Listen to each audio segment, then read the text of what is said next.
Last year I got a 2 on my AP Calculus BC exam. Now I have 14 days to fix it. Today is midnight of April 27th. I have my first exam starting in like a week from now.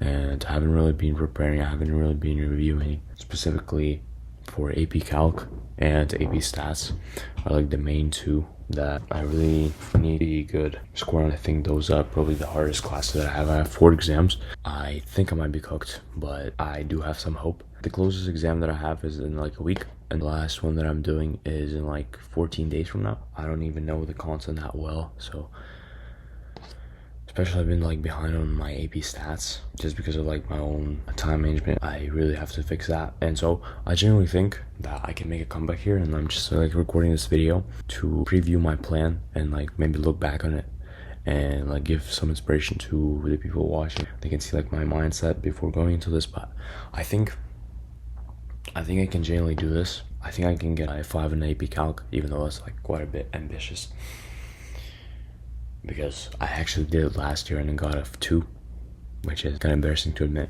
So I actually took the course last year, and this year I just like signed up to retake it, and I should have been studying. But I mean, we can only change what we can change in the moment, right? We can't change the past. So anyway, my plan is to focus on AP Calc and AP Stats. I'm also doing AP Government and AP Micro, but I'm not too worried about those. I think I'm just gonna do a couple practice tests and I'm gonna be good.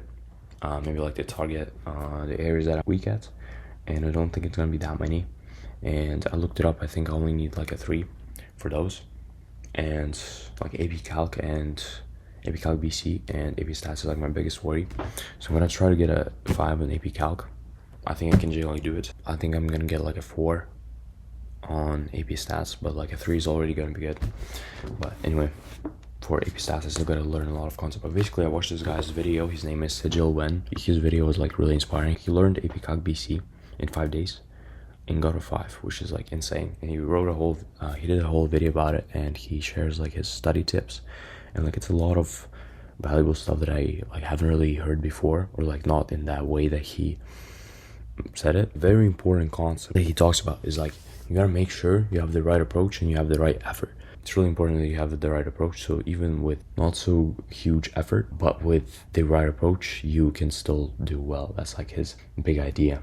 And then the other thing is that your input doesn't equal your output, and it's not like a linear path, you know what I mean? Like the hours you put in doesn't necessarily correlate with your score on the AP exam. He recommends this textbook. It's Barron's AP Calc BC review, and so this one is huge. It's like 500 pages. Some strategy he was talking about is like different question types. As you do those practice questions, you get really good at identifying what question type it is. So it's kind of like pattern recognition in a way. Even if you don't really know what concept to use, you kind of can recognize the question and like, oh, I remember I did that before because it's like in this format.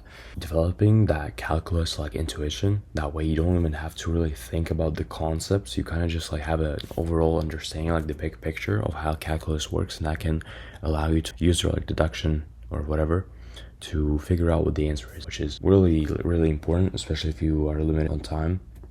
He recommends this channel for developing intuition, for 1 brown, 3 blue, I think something like that. And then the other thing is, in order to do well, you have to also have like good habits, like drinking water, making sure you get your exercise in, like taking breaks. Don't just like cram all day, sit in your room and whatever. And his approach was pretty much based fully on this textbook. You can watch the whole video. I'm gonna link it down below. He would read this book. He would like take notes on it. I think the first day he would make sure to only take notes instead of like useless notes on everything like most people do. He would only take notes on the stuff that he's weak at. His main thing is like put yourself into uncomfortable situations. Make sure that you go outside of your comfort zone. Like if there are question types that you know you do well at, then just like skip them. Literally just skip them. Only target those areas that you're weak at, especially when you're limited on time like that. And like make sure you always challenge yourself. And like the thing about this book is I think the questions are harder than the actual AP exam, so it's even better for like challenging yourself, because when you get to an actual exam it's gonna be a lot easier. I also got a review book for AP Stats. AP Stats is gonna be in like a week. I think it's May 7th. We got a lot of stuff to learn, but we can do this. And then the idea is gonna be to just like do a practice test, do target my weaknesses, keep getting outside of my own comfort zone, and see how well this plays out. And I'm genuinely convinced that I can do good, and I'll be very curious to look back on this video and see the actual results. Like I said, last year I got a 2 on it, and I didn't tell anybody other than like some family members. I was really embarrassed to like tell anybody, and so this year I was supposed to study, but I didn't. But I still have time.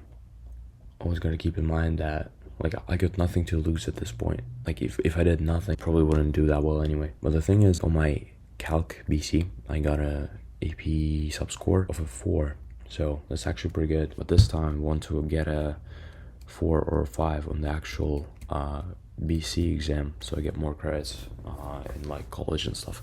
Because I looked up for the Florida universities, you need like a 3 for AP Government, AP Micro, and AP Stats, and then you need a 4 for AP Calc BC. So yeah, that's pretty much my plan.